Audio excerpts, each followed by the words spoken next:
não vos deixarei órfãos. Jesus sabia que àquela altura, depois de 3 anos e meio andando com eles, a ausência histórica dele, o retirar dele do processo espaço-temporal da linearidade histórica, introduzindo a presença dele como não palpabilidade, como não sensorialidade, que tinha que ser apropriada pela fé, ele sabia que isso ia ser muito difícil para eles fazerem essa transição dimensional e existencial. Por isso é que ele faz esse apocalipse, ele tira esse véu para o pessoal ver, enxergar. Para mim bastou. Quando eu assimilei isso aqui, faz muitos anos que isso entrou em mim. Mais de meio século. Com absoluta certeza, entre jejuns, orações, dias e dias de silêncio e quietude, no meu quarto, ou na floresta, ou na calma dos ventos soprando as folhas farfalhantes pelo meio da Amazônia, onde eu me refugiava entre árvores frondosas para fazer meu cantinho de oração, de quietude, de silêncio. Pois bem, ali eu aprendi que eu não estava órfão, ao contrário, eu tinha nascido num tempo de um privilégio maior do que o dos apóstolos originais. E Jesus prometeu a eles, aqui nessa conversa existencial desse apocalipse de alma, seria melhor para eles, como a gente vai ver a seguir. E eu entendi lá atrás. No iniciozinho da conversão, todo mundo, quando perguntado o que você gostaria mais de ter participado, no meu caso era, eu apertaria um botão que me fizesse viajar no projeto Cavalo de Troia para os dias históricos de Jesus, para eu acompanhar lá como se fosse no filme O Quarto Sábio. Só que eu queria andar e encontrar e seguir com ele. Mas depois que isso aqui entrou em mim de verdade, 1 ano e meio, 2 anos depois, eu vi o privilégio que eu tinha recebido de não precisar saber aonde Jesus está. O Jesus histórico desaparecia toda noite, quase. De manhã, frequentemente na Galiléia, os discípulos aparecem procurando por ele. Porque era um Cristo que estava contido na lugarização espaço-temporal, no container tátil da história. E agora o que Jesus está dizendo é: eu deixarei essa tatibilidade. Eu deixarei essa tangibilidade histórica concreta. Mas saibam, vocês não vão ficar abandonados. Eu não vos deixarei órfãos.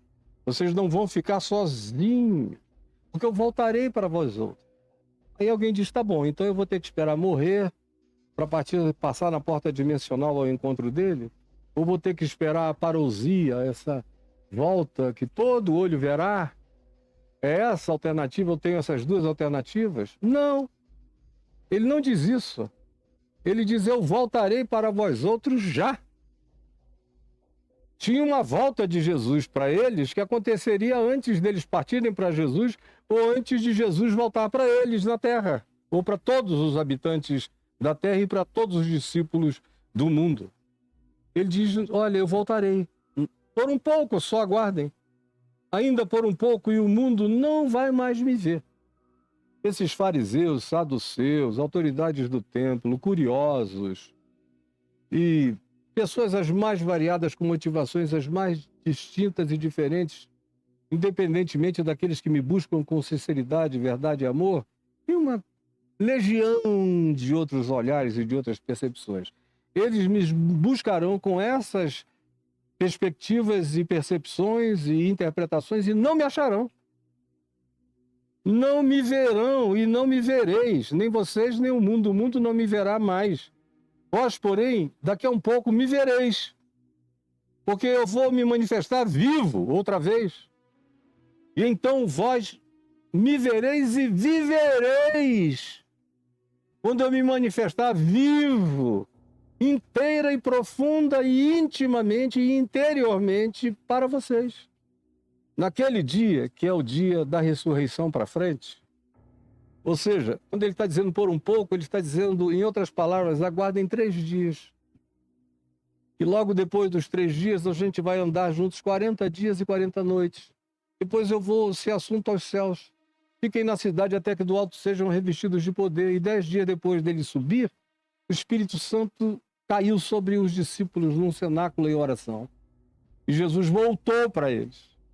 Voltou não para ser visto sentado à mesa com eles, mas no coração, no trono dessas intronizações espirituais que habitam a glória da subjetividade, da existencialidade apocalíptica de Jesus, revelada ao coração, ao cosmos interior de cada um de nós, à catedral, ao santuário, à habitação de Deus no Espírito, a mim que sou igreja, que sou pedra viva da construção dessa catedral universal de pedrinhas vivas que amam a rocha eterna. Quem conhece esse linguajar bíblico entendeu perfeitamente o que eu estou dizendo, que é um linguajar de Jesus e do Evangelho. Naquele dia vós conhecereis que eu estou no Pai, que o Pai está em mim e que eu estou em vós. Naquele dia vai haver uma simbiose. É o Pai em mim, eu no Pai, e eu, o Pai, em vós. O Espírito Santo entroniza a plenitude de Deus em mim. É o que Jesus diz. Eu no Pai, o Pai em mim, e eu e o Pai em vós. Pela habitação do Espírito Santo. O Espírito Santo realiza a habitação do Pai e do Filho em mim. É a presença do Pai que me abraça e do Filho que me redime e do Espírito que me conforta e me consola, que me anima e que me faz viver, porque eu vivo, vós também vivereis. Aquele que tem os meus mandamentos, e os meus mandamentos não são muitos, não é um decálogo, é um. Quem obedece o meu único mandamento, nem pense em decálogo, porque o decálogo e a lei e os profetas e qualquer outra coisa verdadeira em qualquer outro lugar do mundo se cumpre na prática do amor, da compaixão, da bondade, da longanimidade, mediante a fé que opera pelo amor, que toca, que não se esconde, que socorre, que ajuda, que levanta, que constrói, que ilumina, que educa, que cura, que ensina, que guia pela mão, que guarda e que serve. E esse amor se espera que exista em mim e que eu seja a manifestação e a prática do Cristo vivo, amando os demais seres humanos através da presença dele em mim na existência. Aquele que tem os meus mandamentos e os guarda, esse é o que me ama. Essa é a profissão de fé que eu espero. É prática do amor, não adianta ser como a igreja de Éfeso, que era cheia de doutrina, de ortodoxia, de meticulosidades a respeito do critério de enxergamento e percepção de quem era Jesus, em contraposição a quem tinha ainda equívocos interpretativos. Aí vem no Apocalipse o Cristo glorificado e diz: eu vejo que tu te esforças por isso, mas eu tenho uma coisa contra ti. É que apesar disso tudo, tu abriste um vácuo insubstituível. Porque se não houver amor, nenhuma ortodoxia aproveitará. Se não houver misericórdia, nenhuma doutrina correta te completará. Se não houver bondade tolerante e generosa, não há obediência possível ao Evangelho que vai agradar a Deus, porque vai ser torturante para as almas que não estejam de acordo com o estereótipo por você proposto. A ortodoxia troca o amor de Deus pelo estereótipo desenvolvido pelos designadores de manequins, de provas de comportamento cristão, todos macerados e sem vida e sem amor, porque onde não há amor, não há vida. Por mais que haja ortodoxia, é a síndrome de Éfeso, lá em Apocalipse 2. Naquele dia conhecereis que eu estou no Pai, que o Pai está em mim e eu em vós, porque aquele que tem os meus mandamentos e os guarda, esse é o que me ama. A demonstração é essa, a profissão de fé é amor na prática. E aquele que me ama será amado por meu Pai. Todo mundo que diz eu gosto de Jesus. Eu encontro ateus que dizem a Caio, sobre Deus é muito etéreo. E o Deus que não é etéreo é o Deus do Velho Testamento, apelidado de o Senhor dos Exércitos, que me dá pavor. Porque ele não tem critério. Ele parece uma divindade grega, uma divindade egípcia, uma divindade cananeia, uma divindade romana, uma divindade hitita, uma divindade muito parecida com os deuses do passado, cheio de capricho, de temperamento ruim, de mau humor, que precisa ser adulado, bajulado, ofertado, dizimado, agradado com materialidades. Então, esse Deus aí, que foi tudo que chegou até mim, eu não quero. Para ser franco, eu tenho pavor dele. Não quero nem ouvir falar dele, mas de Jesus eu gosto. Mas de Jesus eu gosto, Caio. Como eu encontro até coisas e pessoas que vão mais adiante.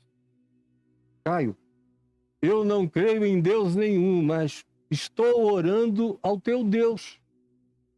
O que eu venho aprendendo contigo sobre como Jesus é e como Deus, o Pai, é a cara de Jesus, isso me tem feito orar e dobrar o meu joelho e falar com esse Deus que eu estou aprendendo contigo. Porque esse Jesus é admiravelmente maravilhoso, incomparável, lindo, querido, gostoso, amado, doce, verdadeiro, sincero, direto. E ele valoriza as coisas sublimes e não as idióticas. Como o Deus passado parecia valorizar tantas coisas idióticas. Mas tem que chegar essa hora e esse dia, e essa revelação acontece com clareza quando o Espírito de Deus nos habita. E ele habita o coração de todo aquele que guarda os mandamentos do amor. Todo aquele que me ama. Aquele que me ama será amado por meu Pai. Tem gente que diz, o que eu faço para receber o Espírito Santo? Eu venho respondendo há 52 anos, ame a Jesus e o Espírito Santo é ato contínuo. Na realidade, só ama Jesus quem já tem o Espírito Santo. Quem não tem o Espírito Santo não está aberto nem para amar a beleza de Jesus. Aí quando eu vejo um ateu, um agnóstico dizendo, olha, Jesus eu adoro, eu amo, ele é lindo, mas eu não tenho Deus, né? Eu digo, não, você só está conseguindo ver Jesus, conhecer Jesus, amar Jesus, perceber Jesus, porque o Espírito de Jesus está em você, senão nem isso você iria perceber. Tamanha é a cegueira do véu colocada na face das pessoas. Mas se você está vendo, discernindo e percebendo, já é o Espírito Santo agindo em você. E a conclusão é essa, e eu também o amarei e me manifestarei a ele. E eu, de Jesus, também o amarei e me manifestarei a ele. Disse-lhe Judas, não Iscariotes, o outro Judas discípulo, Senhor, de onde procede que estás para manifestar-te a nós, no privado e no particular, e não no mundo inteiro, porque Jesus tinha acabado de dizer, o mundo não o conhece e não o pode receber por seus critérios, categorias, filosofias e presunções. Mas vocês o conhecem e o receberão. E Judas fica pensando, ué, eu estava crente e haveria uma hora em que não seríamos só nós, os discípulos, queríamos saber dele com essa consciência. E aí ele diz, não, eu estava esperando uma coisa pública. Chega de ser tudo tão privado, só nós e ninguém mais. E as pessoas não entendem nosso amor por ti, e nos julgam e nos rejeitam. De onde procede, portanto, pergunta Judas, não os Iscariotes, que tu estás para manifestar-te mais uma vez a nós, e não ao mundo inteiro? A gente quer que tu faças logo isso para o mundo inteiro, para acabar a palhaçada. De onde procede? Eu entendo a pergunta dele totalmente. Mas Jesus lhe respondeu, ô Judas, se alguém me ama mesmo, guardará a minha palavra, que é toda construída de amor, e do seu fruto é justiça, é paz, é bondade, é alegria no Espírito Santo, é perdão, é compaixão, é misericórdia, é solidariedade, é resiliência, é perseverança, é continuidade na prática do bem, é não se deixar vencer do mal, antes de vencer o mal com o bem, é não negociar as armas da verdade e do amor, trocando-as pelos instrumentos da mentira, da falácia, do engano, do ludíbrio, da manipulação e do controle. Aquele que me ama guardará a minha palavra. É simples assim. Quem me ama, você olha e você vê uma encarnação do Evangelho. Por mais que na sua relatividade esteja em evolução e crescimento na pessoa, mas você vê os sinais. E meu Pai o amará crescentemente a esse que me ama. E eu e o Pai viremos para ele e faremos dele morada. Lembra que tudo isso começa com Jesus dizendo: não se turbe o vosso coração, credes em Deus, crede também em mim. Na casa de meu Pai há muitas moradas. E a primeira morada que há na casa do Pai é a morada que o Pai faz com Jesus por meio do Espírito Santo em mim. Eu sou a primeira morada de Deus que eu vou conhecer.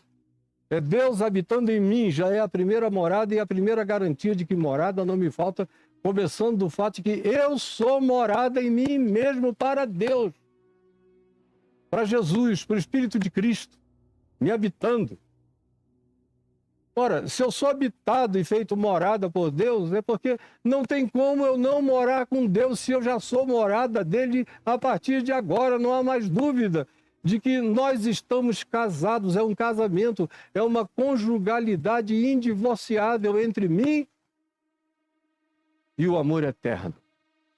Conforme Jesus, eu sou habitado por esse amor eterno. Quem não me ama, no entanto, não guarda as minhas palavras. Obedecer ao Evangelho é coisa de amor. Não dá para você obedecer o Evangelho só por medo do inferno, ou por cobiça gananciosa de galardão celestial. Isso não leva a lugar nenhum. Continua a ser a obediência dos hipócritas, e dos superficiais e dos insinceros. Quem tem profundidade, entende que sem amor nada aproveita. Portanto, quem não me ama, não guarda as minhas palavras. Não dá para ser obediente ao Evangelho sem amar visceralmente Jesus e ter a disposição de praticar o que Jesus praticou. O resto é engano que fizeram com você na religião, na catequese, na doutrinação, no grupo denominacional e em todo esse corpo de lavagem cerebral. Se não me amar, não guarda as minhas palavras. E a palavra que estás ouvindo não é minha. Não fui eu que inventei, que recebi no monte e psicografei o Evangelho, não. Eu sou o Evangelho, eu sou o Verbo encarnado, andando entre os homens, não na forma de um livro ou de um texto recebido num monte, ou numa gruta, ou numa caverna, não. Foi a encarnação que apareceu numa manjedoura, nascida de uma mãe pobre e de um pai em fuga. Se vocês não entenderem que a minha palavra sou eu mesmo e que eu sou a palavra que eu vivo e encarno, vocês nunca vão me amar. E se não me amarem, não vão me seguir. Se não me seguir, não darão demonstrações inequívocas do compromisso de vocês com a prática do amor, que é o meu mandamento. E as palavras que estáis ouvindo não são minhas, mas do Pai que me enviou. Isto vos tenho dito, estando ainda convosco, mas o Consolador, o Espírito Santo, a quem o Pai enviará em meu nome, esse vos ensinará todas as coisas. Prestem atenção. E vos fará lembrar de tudo o que vos tenho dito.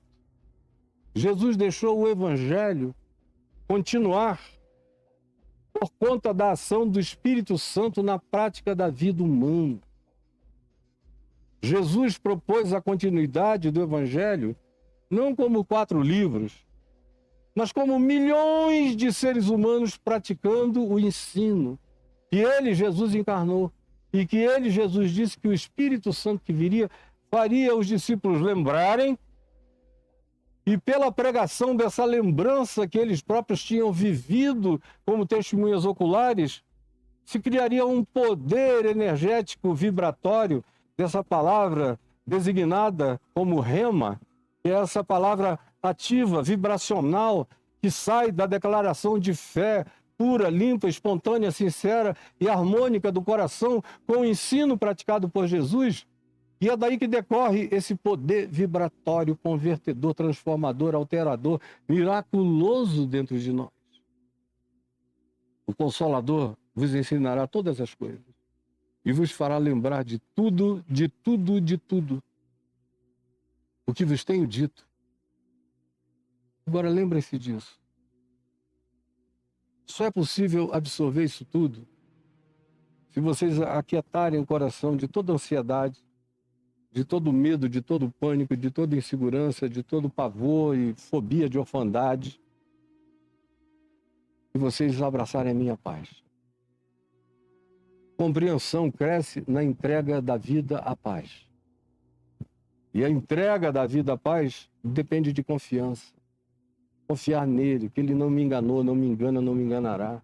E o que ele prometeu não é papo de líder de seita, é Deus eterno, fazendo comprovações e demonstrações de que tudo quanto ele disse, ele cumpriu e cumpre na vida de todo aquele que o ama e pratica os seus mandamentos. Na vida de quem não o ama e não anda no mandamento do seu amor, só vai ter religião, mas não vai ter a realidade vital da presença pulsante, real, viva de Cristo me habitando, do Espírito Santo vivendo em mim. Portanto, abrace a minha paz. Essa paz que eu vos dou. Eu começo dizendo, não se turbe o vosso coração, é porque eu quero levar vocês a um lugar de paz. É na paz que vocês vão assimilar a compreensão. Portanto, não se turbe o vosso coração, nem se atemorize. No medo e na turbulência, vocês não vão nem compreender o que eu estou dizendo. Acalmem-se. Ouvistes que eu vos disse, vou e volto para junto de vós. Vocês ouviram isso? Se me amasseis, alegrar-vos-ieis de que eu vá para o Pai, pois o Pai é maior do que eu. Se vocês me amam, o fato de eu dizer que vou deixar a história não vai criar um buraco em vocês, vocês deveriam se alegrar. Porque eu saio dessa dimensão de limitações até para o Deus encarnado em Cristo Jesus e vou para o Pai, de onde liberarei coisas maiores que provareis, experimentareis e conhecereis em alinhamento com a minha revelação, que não pode ser relativizada jamais.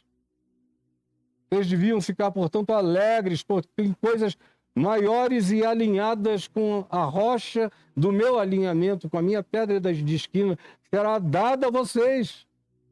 Já não falarei muito convosco, porque aí vem o príncipe do mundo, do maligno, controlador dos espíritos e que atua nos filhos da desobediência, da contradição, do ódio, do desamor, da mentira, da fake news, da inveja, do ciúme, da malignidade, da cobiça, da luxúria, da ganância. A bênção do príncipe deste mundo é tudo aquilo que eu não quis receber nas minhas tentações e que vocês vão sentir uma tentação enorme para receber. E nos nossos dias, 2000 anos depois, eu atesto que todo mundo sucumbiu a isso praticamente. Contudo, assim procedo para que o mundo saiba que eu amo o Pai e que faço como o Pai me ordena e me ordenou. Tudo isso. Aí vocês vão ter um exemplo claro do que é viver como eu vivo. E quem quiser aprender a viver como eu vivo, siga o meu caminho e ande por onde eu andei. Não há um plano B para vocês, nenhuma trilha alternativa, nenhuma picada para ser aberta, para criar um atalho. Não existe. Voltando à realidade, eu sou o caminho, a verdade e a vida. Ninguém vem ao Pai senão por mim. Aí na segunda-feira eu vou prosseguir com vocês numa outra conversa de Jesus dentro daquele cenáculo da última ceia, nesse apocalipse existencial de Jesus abrindo os véus do seu coração e deixando todo mundo ver dentro. Senhor Jesus, vivo, ressuscitado, que mora em mim, que é o mais valente que me habita, que é o Espírito da graça, da força, do poder, da luz, da sabedoria, do quebrantamento, da humildade assertiva, da verdade que sabe calar e sabe bradar, e sabe silenciar em oração. Por favor, permite que o que foi relembrado em teu nome tenha acendido a consciência pura e simples de muita gente.